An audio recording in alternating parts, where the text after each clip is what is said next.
তো দেখো বন্ধুরা, এত বৃষ্টি, তো আম সত্ত্ব বানাবো কি করে, তাই ভাবছি দেখি একটা নতুন পদ্ধতিতে আম সত্ত্ব বানানোর চেষ্টা করব। আর এই আমগুলোকে ছুলে নেব প্রথমে।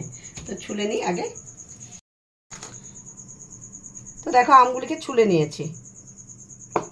এখন একটা জারের মধ্যে নিয়ে নেব।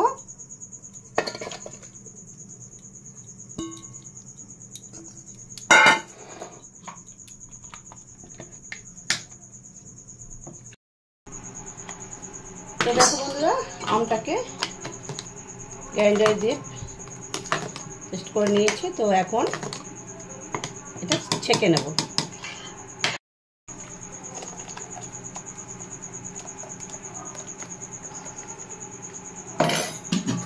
তো এইভাবে ছেঁকে নেব, দানাগুলো যাতে না পড়ে সে কারণে। ভালো করে ছেঁকে নিয়েছি। আরও একটু ধুয়ে জলটা দিয়ে দিলাম, জারটা ধুয়ে।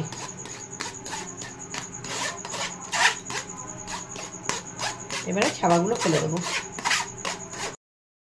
এবারে এখানে 1 চামচ কর্নফ্লোর নিয়ে নিয়েছি, সেখানে একটু জল দিয়ে গুলে নেব।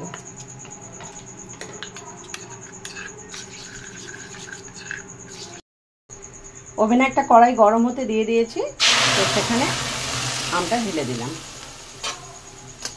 এখন নাড়তে থাকবো।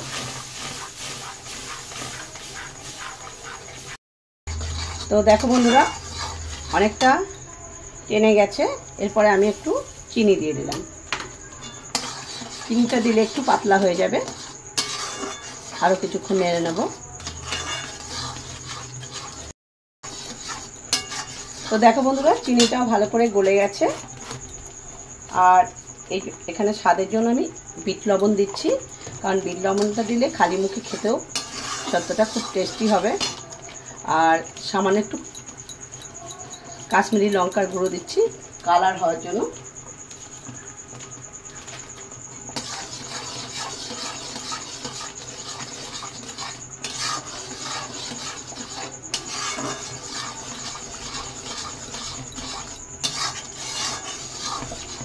আর এরপরে জালটা কমিয়ে দিয়ে দেবো কর্নফ্লোর। 1 চামচ কর্নফ্লোর গুলেছিলাম, তো সেই জলটা দিয়ে দেবো। এখন নাড়তে থাকবো, খুব তাড়াতাড়ি হয়ে যাবে। দেখো বন্ধুরা, আমের পায়েসটা একদম রেডি হয়ে গেছে সত্তরটা বানানোর জন্য। তো এখন নামিয়ে নেব।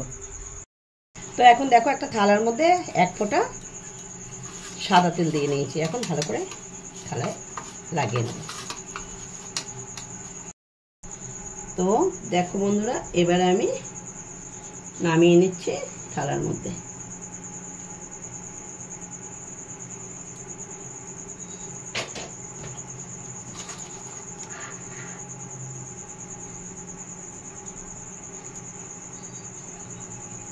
দেখো থালায় দিয়ে দিয়েছি।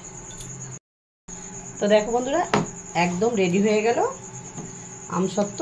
তো এখন দেখি কতক্ষণে জমে। এটা নাকি 5 মিনিটে জমে যায়। তো আমি এখন একটু রেখে দিচ্ছি। এটা বসে গেছে, এই দেখো হাতে লাগছে না, ঠিক আছে। আর এটাও দেখো বসে গেছে। আমি দুটো বানিয়েছিলাম, তো আমি একটু সাইড থেকে ছাড়িয়ে নিচ্ছি, তুলে দেখাচ্ছি। তোমার প্রায় 10-15 মিনিট রাখা ছিল রোদে দেওয়ার ঝামেলা ছাড়াই আমসত্ত্ব। দেখি কেমন হয়।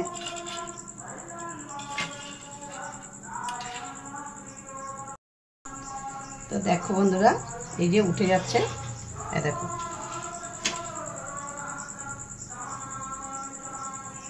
উঠে গেল। কালকে আর একটুখানি রেখে দিলে অবশ্যই এরকমও রাখা যাবে, পিস পিস করে কেটে।